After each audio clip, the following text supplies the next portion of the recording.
Hello everyone, welcome to Miniverse. So hope so guys, preparation is going good. So as per the student request, here I am starting the general awareness series. This is a part 1 and in this part we will try to understand the complete syllabus of general awareness. It means static GK and current affairs के सारे part को try करेंगे understand करने का, because बहुत सारे students की query आ रही थी कि कितने मंथ का करंट अफेयर्स पढ़ना है, किस एरिया पे फोकस करना है in this limited time, static GK से कौन कौन से पार्ट पे मोस्टली फोकस करना है. So then I decided to start this series. So continue इस सीरीज को फॉलो करो एंड फर्दर सीरीज में I will discuss actual data from the static GK. It means history से क्या क्या टॉपिक्स इंपॉर्टेंट है, उनसे रिलेट करके किस टाइप के क्वेश्चन फॉर्म होंगे, everything I will discuss. History, geography, polity as well as current affair से रिलेट करके जो भी न्यूज है, sports related news, award related news and Filmfare related news and whatever जो भी इंपॉर्टेंट है आप लोगों के एग्जाम्स के लिए, everything I will discuss. So basically in this part we will try to understand the entire syllabus. Okay, so video को end तक देखना एंड सब्सक्राइब कर लेना, बिकॉज जो अपकमिंग पार्ट है that is also very highly beneficial for you, तो वो काफी हेल्पफुल रहेगा. But before that, I will suggest here is a one video which I posted. Here you can see on our channel, Miniverse channel पे देख सकते हो. 3 and 5 years के लिए है basically. So 3 years का last 5 year का जो पूरा analysis है GK section का, वो आप यहाँ पे देख सकते हो. सारे links वहाँ पे provide किए गए. उस link पे जा करके आप सारे 5 year के actual GK question देख सकते हो कि history से कौन सा question था. इस बेसिस पे मैंने पूरा एक राइट वे में एक्सप्लेन किया है कि हिस्ट्री से कितने क्वेश्चन है, पॉलिटी से कितने क्वेश्चन है, इकोनॉमी से कितने क्वेश्चन है. So it as per this analysis you will get the idea कि इट मींस ये जो एरिया है इन्हीं से कितने नंबर ऑफ क्वेश्चंस आते हैं एंड किस वे में प्रिपरेशन करना है. ओके, सो ये सब सारे इंफॉर्मेशन आपको मिल जाएंगे और ये एनालिसिस आपके लिए काफी हेल्पफुल रहेगा आपके प्रिपरेशंस के लिए. And here is a one good news for the student who are preparing. So here we started the crash course. Here you can join for the live class, classroom programs के लिए join कर सकते हो. Live के लिए आप inquire कर सकते हो 8828581455 पे, and classroom के लिए for if you are Mumbai based students, so Dadar, Borivali, Vasai and Thane centre के लिए इस नंबर पे, जो नंबर्स यहाँ पे इन पे करके आप काउंसलर से आप डिस्कस कर सकते हो and related to your doubt, related to batches, everything you will get the all the details related to your preparation. Okay, and these all are the content which you will get for the preparation topic wise test, mock test and WhatsApp group, mentor and 10,000 plus questions. So these all are the material for your preparation. Okay, now come to the syllabus part. So guys, static GK देखो, total weightage is what? Total weightage is 40 marks in your exam. Okay, so 40 marks से अगर से सबसे important chapter मैं आपको explain करूँ तो history है. From history you will C 3 to 4 to 5 marks का वेटेज आप देख सकते हो. इट मींस पूरा history, ancient, medieval, modern, mostly question आप देखोगे मॉडर्न हिस्ट्री से, एंड मॉडर्न से भी कुछ स्पेसिफिक टॉपिक है. For example social religious reform काफी इंपॉर्टेंट है एंड गांधी एरा से काफी क्वेश्चंस आते हैं. सो अपकमिंग जो मेरे सेशन होंगे, पार्ट होंगे, उसमें मैं इन डिटेल बताऊंगा. अभी के लिए आप ट्राई करो अंडरस्टैंड करने का कि 3 to 4 to 5 क्वेश्चन का वेटेज हो सकता है. सिमिलरली ज्योग्राफी से भी काफी अच्छे क्वेश्चन आते हैं. यहां से भी 3 क्वेश्चन या 4 क्वेश्चन या 5 क्वेश्चन का वेटेज हो सकता है. इट मींस कि समझो फॉर एग्जांपल अगर से हिस्ट्री से 5 दे दिया तो पॉसिबल है कि ज्योग्राफी से 3 ही देगा. ओके, तो ये मिनिमम मैक्सिमम वेटेज यहां पे मैं एक्सप्लेन कर रहा हूं इस वे में. ओके, आर्ट एंड कल्चर से आप 2 to 3 क्वेश्चन का एक्सपेक्ट करते हो. Art and culture it means जो वेल नोन डांस फॉर्म है, टेम्पल है, पेंटिंग्स हैं डिफरेंट स्टेट के, तो उस टाइप के क्वेश्चंस काफी एग्जाम्स में आते हैं. देन जनरल पॉलिटी से also 3 to 4 to 5. It means you can understand ये सब जो टॉपिक्स है ना, ये हाईली वेटेज टॉपिक है. ओके, देन जनरल साइंस से हार्डली 1 or 2 क्वेश्चन का एक्सपेक्टेशन होता है. तो आई विल सजेस्ट कि if not possible so just leave this area. General science को एक बार नहीं भी करोगे ना तो चलेगा, बट ये सब सारे टॉपिक्स को कर लो, बिकॉज जनरल साइंस में ना पूरा फिजिक्स, केमिस्ट्री, बायो तीनों सेक्शन आ जाता है और 1 or 2 क्वेश्चन कंटेन करेगा. तो आई विल सजेस्ट कि it's better just focus on current affair, जहां से शॉर्ट क्वेश्चन आने वाले हैं. ओके, सो अगर टाइम है, आपकी अंडरस्टैंडिंग है तो कर सकते हो. इकोनॉमी से देखो 1 से 2 क्वेश्चन आएंगे एंड वेरी लिमिटेड टॉपिक है, 3-4 टॉपिक है, उसी पे सिर्फ फोकस करना है. 5 ईयर का planning, new economic policy, LPG policy of India and some nationalisation of the banking system, RBI. ऐसे ही 3-4 टॉपिक हैं जिसपे फोकस कर लिया तो हो गया. 1 से 2 मार्क्स का आप इजिली कर लोगे. After that list of the state and their dance form, folk dance से रिलेट करके क्लासिकल डांस से 1 से 2 क्वेश्चन एक्सपेक्ट कर सकते हो, मिनिमम 1 मैं बोल सकता हूं कि चांस रहेगा एग्जाम्स में आने का। नेक्स्ट है आपका river side city and dam in India. See from this area at least 1 or 2 question you will expect in your exam. Okay, river side it means river subsidiary river, जो उनके subsidiary river होते हैं, या फिर dam, इन सब सारे area से relate करके at least 1 or 2 question you will see in your exam.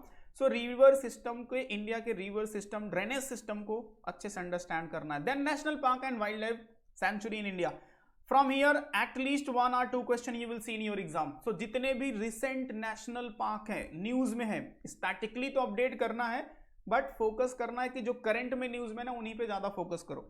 Next important area UNESCO heritage site India, this is also very very important and highly expected. जितने भी वेल नोन हेरिटेज साइट है, and if any heritage site is a part of current affairs, तो समझ लो वही पूछेगा exams में, वही बस पूछने वाला है। तो यूनेस्को से रिलेट करके जितने भी वेल नोन मॉन्यूमेंट्स है इंडिया के, हेरिटेज साइट है, उनको अपडेट करना है। फेमस टेम्पल इन इंडिया, जितने भी फेमस टेम्पल है, टेम्पल रिलेटेड क्वेश्चंस आ जाते हैं, तो these are the major area. तो यहाँ पे अगर स्पेशली आप फोकस करते हो तो डेफिनेटली आपका स्कोर अगर से मैं बताऊं तो out of 40 near by 20 question from the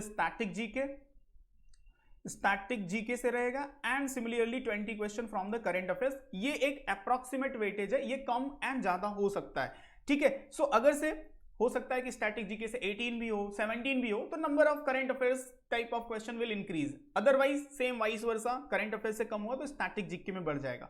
by the वे, अगर से आप पर एरिया वाइज देखोगे वेटेज, तो अगर से देखो हिस्ट्री से एंड पॉलिटी, इकोनॉमी, इन सब का वेटेज देख लोगे तो इन सब का near by weightage static GK में नियर बाई 12 से लेके 15 तक का इन्हीं का वेटेज होगा। ओके, इसके बाद कुछ अदर्स एरिया होते हैं, जैसे इंटरनेशनल ऑर्गेनाइजेशन है, यहां पे मैंने मेंशन करना भूल गया, इंटरनेशनल ऑर्गेनाइजेशन, वहां से एक क्वेश्चन आएगा, तो इस बेसिस पे यहां पे +1, आर्ट एंड कल्चर से +1 कर लो, स्पोर्ट रिलेटेड स्टैटिक जीके से +1 कर लो, तो इस बेसिस पे नियर बाई आपको 18 to 20 क्वेश्चन हो सकते हैं स्टैटिक जीके से। तो ये एरिया पे अगर आप अच्छे से फोकस करते हो, एक राइट वे में जो भी मटेरियल है उसको रिवाइज करने के बाद उससे रिलेट करके एमसीक्यू जितना हो सके प्रैक्टिस करो, वही एट द एंड आपके काम आने वाला है। ओके, सो जितना हो सके डिटेल, बहुत ज्यादा टाइम नहीं देना डिटेल पढ़ने के लिए, क्योंकि डिटेल में बहुत ज्यादा टाइम दे दिया क्योंकि लिमिटेड टाइम है, तो ज्यादा से ज्यादा थोड़ा सा डिटेल्स पढ़ो, उसके बाद जितना हो सके एमसीक्यू में प्रैक्टिस करो। So this strategy should be for the static GK. Now next one is the current affairs. एक यहाँ पे है नोबेल प्राइज एंड अवार्ड, मैं भूल गया था, ये भी बहुत इंपॉर्टेंट एरिया है और रिसेंटली अभी जो डिस्ट्रीब्यूट हुआ as a current affairs point of view as well as static point of view, जो नोबेल प्राइज इंडियन रिसिपिएंट है, इनसे रिलेट करके भी आपको 1 क्वेश्चन की हाईली पॉसिबिलिटी होगी। तो ये हो गए मेजर वेटेज वाले area, history, geography, polity, economy. उसके बाद 1 मार्क्स वाले हैं, फॉर एग्जांपल नोबेल प्राइज है, आर्ट एंड कल्चर है, रिवर सिस्टम है, इंटरनेशनल ऑर्गेनाइजेशन है, इनसे रिलेट करके 1 क्वेश्चन का एक्सपेक्टेशन होगा। देन आपका आता है dynamic it means current affairs में क्या चल रहा है, नेशनल इंटरनेशनल लेवल पे क्या चल रहा है, गवर्नमेंट कौन सी स्कीम्स लॉन्च कर रही है, या फिर कौन सा विजिटिंग डिग्निटीज, इंपॉर्टेंट पर्सनालिटी कौन इंडिया आया, कौन सी डिफेंस डील साइन हुई, इस टाइप के जितने भी गवर्नमेंट ने कौन सी स्कीम लॉन्च की है, व्हाटएवर, किसको अवार्ड मिला, स्पोर्ट्स सेक्शन में क्या अचीवमेंट हुआ, these all are the part of current affairs. So देखो इन सब से रिलेट करके मैं आपको बताऊं तो 6 to 9 मंथ का करंट अफेयर्स इंपॉर्टेंट है। अभी के लिए जिन्होंने एकदम फ्रेश स्टार्ट किया उनके लिए मैं सजेस्ट करूंगा कि एटलीस्ट नवंबर से स्टार्ट कर लो। नवंबर, दिसंबर, मार्च, अप्रैल, नवंबर, दिसंबर, जैन, फेब भी आ जाएगा यहाँ पे, Jain and Feb, okay, March and April. उसके बाद मई तक का भी आपको अपडेट करना रहेगा, जितने एग्जाम से 15 डेज बिफोर तक का करंट अफेयर्स अपडेट करना है। ओके, उसके बाद आपको टाइम मिलता है तो then you can focus on October पे फोकस करो, सितंबर पे फोकस करो। बट अभी के लिए जिन्होंने एकदम फ्रेश स्टार्ट किया, जिनका प्रीवियस कोई प्लानिंग नहीं था और अभी तक नहीं किए थे, so they can start from the November से कर लो, बिकॉज नवंबर में स्पोर्ट्स अवार्ड का डिस्ट्रीब्यूशन है, दिसंबर में नोबेल प्राइज का डिस्ट्रीब्यूशन है, as well as beauty pageant है, जनवरी मंथ में बहुत सारे award, ICC award plus Padma award का डिस्ट्रीब्यूशन है, फिर फरवरी में देखोगे तो बजट, जो कि सबसे ज्यादा इंपॉर्टेंट, जहां पे आपको सबसे ज्यादा फोकस करना है, बजट से 100% आई कैन से 2 to 3 क्वेश्चन आएगा current affairs point of view से, ठीक है। उसके बाद मार्च मंथ में अगर आप देखोगे तो आरआर मूवी, ये वाले पूरे न्यूज, तो बहुत सारी चीजें हैं। लास्ट 6 मंथ में ऑस्ट्रेलिया ओपन है, तो लास्ट 6 मंथ में भी बहुत सारे इवेंट है जहां से आप क्वेश्चन एक्सपेक्ट करोगे। ओके, तो विल सजेस्ट 6 मंथ का करो, अदरवाइज 9 मंथ का करोगे तो इट्स वेल एंड गुड। बहुत सारे हैं, कॉमनवेल्थ गेम भी हुआ है जुलाई अगस्त में, तो वहां से भी क्वेश्चन अगर एक्सपेक्टेड हुआ और आपने प्रिपेयर किया तो अच्छे से कवर कर लोगे। बट अभी के लिए मैं सजेस्ट करूंगा अगर फ्रेश किया है तो 6 मंथ एटलीस्ट करना ही करना है। ओके, देन नंबर आता है इंपॉर्टेंट डे एंड थीम। जब भी आप करंट अफेयर्स प्रिपेयर कर रहे हो तो 1 मार्क्स का क्वेश्चन यहां से एक्सपेक्ट होता है। 1 मार्क्स का रहेगा इंपॉर्टेंट डे, जैसे होता है ना ओजोन डे, अर्थ डे, योगा डे, ठीक है, इस टाइप की न्यूज पे फोकस करो एंड उसके थीम को अपडेट करो ट्राई करने का, because current affairs theme every year किसी ना किसी एग्जाम, लॉ सीडी 3 इयर्स के अगर देखोगे तो पिछले एग्जाम्स में every year there is 1 question. After that government scheme is the most important guys. Government scheme से 2 to 3 क्वेश्चन का एक्सपेक्टेशन हो सकता है, तो बजट वाले पार्ट पे फोकस करना। फरवरी मंथ का जो बजट अनाउंस हुआ है उस बजट में बहुत सारे स्कीम है, गोवर्धन स्कीम है एंड गोवर्धन स्कीम है, और यूथ के लिए 4.0 जो प्रोग्राम्स लॉन्च किया गया है, एंड वेमेंस एम्पावरमेंट के लिए काफ़ी कुछ अच्छे स्कीम है, एंड इन्वायरमेंट के लिए जो सब इन्वायरमेंट के लिए 2-3 प्रोग्राम्स है काफ़ी अच्छे। मेरे माइंड में देखो स्कीम्स आ नहीं रहा है जो which is related to mangroves है, गोवर्धन स्कीम जो कि फर्टिलाइजर्स के यूज़ को कम करने के अकॉर्डिंग जो भी गवर्नमेंट ने डिसीजन लिए, तो वो सब सारी चीज़ें हैं उसमें, तो वो आपको अपडेट करनी है। नेक्स्ट आपका था eminent personality including the ऑबिचरी section. जितने भी वेल नोन पर्सनालिटी हैं जो न्यूज़ में है, एज वेल एज किसी का डेथ हुआ है, they belong to any particular area, किसी आर्ट एंड कल्चर से कोई बिलोंग करता है, कोई हाई प्रोफाइल ब्यूरोक्रेट्स है या फिर किसी पोजीशन पे है, अगर से ऐसे लोगों का किसी का डेथ हुआ है या फिर कोई अवार्ड मिला है या फिर किसी एनी XYZ रीजन से न्यूज में है, so we have to update their name related to which field. Oscar and Filmfare is a very very important. Oscar and Filmfare पे फोकस करो। इंडिया की 2 movie shortlist, it means award भी मिला है उनको, उन दोनों से रिलेट करके सारे फैक्ट अपडेट करने होंगे अपने को। नेक्स्ट है अवार्ड एंड ऑनर। जितने भी नेशनल इंटरनेशनल अवार्ड है उनको अच्छे से अपडेट करना है अपने को, जैसे पद्मा अवार्ड का डिस्ट्रीब्यूशन हुआ, ICC अवार्ड है, ये सब सारी चीजें। मिलिट्री एक्सरसाइज, रिसेंट के मिलिट्री एक्सरसाइज एक सबसे ज्यादा इंपॉर्टेंट है जो अभी इजिप्तियन आर्मी के साथ हुआ, जो कि इजिप्तियन आर्मी, इजिप्ट कंट्री के जो प्रेसिडेंट है उनको हमने एज अ चीफ गेस्ट बुलाया था अपने रिपब्लिक डे पे, तो वो इंपॉर्टेंट हो जाएगा।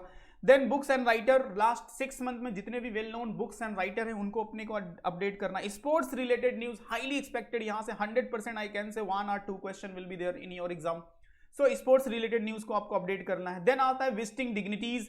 रिसेंटली अभी देखोगे तो जापान के जो प्राइम मिनिस्टर हैं उन्होंने विजिट किया है इंडिया, तो उनसे रिलेट करके क्वेश्चन की पॉसिबिलिटी है। एज वेल एज 9 जनवरी को गुवेना के प्रेसिडेंट ने विजिट किया था NRI डे पे, वहां से क्वेश्चन आ सकता है। रिपब्लिक डे पे अब्दुल फतेह अल सीसी जो प्रेसिडेंट है इजिप्ट के, उन्होंने विजिट किया था, वहां से क्वेश्चन आ सकता है। विजिटिंग डिग्निटीज, बहुत सारे न्यूज है अभी अपने एग्जाम्स के लिए।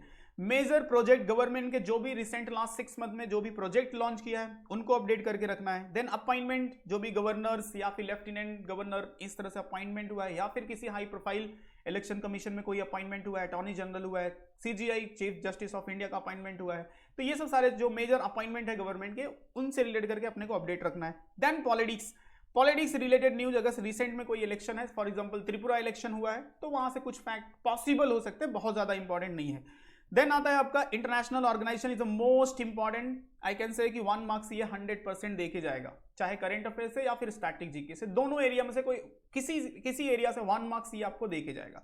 ओके, तो organisation, its headquarter, its formation and head, उसके हेड कौन है, या फिर कोई प्रोग्राम को लॉन्च किया है तो वो प्रोग्राम, इस टाइप से अपने को फैक्ट रिमेंबर करना होता है। Then Nobel prize it means current affairs point of view से जितने भी अलग अलग फील्ड में जिन लोगों को मिला है नोबेल प्राइज, उनको आपको अपडेट करके रख लेना, बहुत हाईली एक्सपेक्टेड है। ओके, सो मेजरली करंट अफेयर्स के ये एरिया है जहां पे फोकस करने हैं। तो कितने मंथ का करना है? 6 मंथ का करना है। इसी टाइप के न्यूज पे फोकस करना है, अवार्ड पे, गवर्नमेंट स्कीम पे, अपॉइंटमेंट पे, विजिटिंग डिग्निटीज पे, इंटरनेशनल ऑर्गेनाइजेशन, नोबेल से रिलेट करके जो भी award, books and writer and ये सब सारी चीजें हैं जो मैंने आपको सिलेबस यहाँ पे शो कर दिया। इन्हीं सबको आप अच्छे से प्रैक्टिस करो। अगर से आपके पास कोई कंटेंट है, मैगजीन है, तो उसको अच्छे से फॉलो करो, ट्राई करो प्रैक्टिस करने का। अगर से आप मैन्यूवर के स्टूडेंट हो या फिर मैन्यूवर ज्वाइन करते हो, तो आपको पूरा मंथली मैगजीन्स मिलता है, monthly magazine with these important news as well as weekly video मिलता है, जिसमें पर week wise 30 important most expected question का हम डिस्कशन करते हैं, जिसको आप बहुत इजिली एक कम टाइम में अच्छे से रिवाइज कर सकते हैं। उसके साथ कुछ प्रैक्टिस सेट मिलते हैं हैंडआउट, जिसमें सारे current affairs last 6 and 9 month के। इट मींस अगर आप देखो तो अगर आपको अक्टूबर नवंबर से करना है तो हमारे पास 2000 प्लस क्वेश्चंस का एक पूरा बंच होता है, जिसको आप बहुत इजीली, इट मींस अक्टूबर से देखोगे तो 700-800 क्वेश्चंस होगा, उसको आप अच्छे से रिवाइज कर लो, आपका पूरा इंटायर करंट अफेयर्स अपडेट हो जाता है। तो जो भी कंटेंट फॉलो कर रहे हो तो ट्राई करो अच्छे से इन सब सारे एरिया पे फोकस करके एक राइट वे में प्रैक्टिस करो।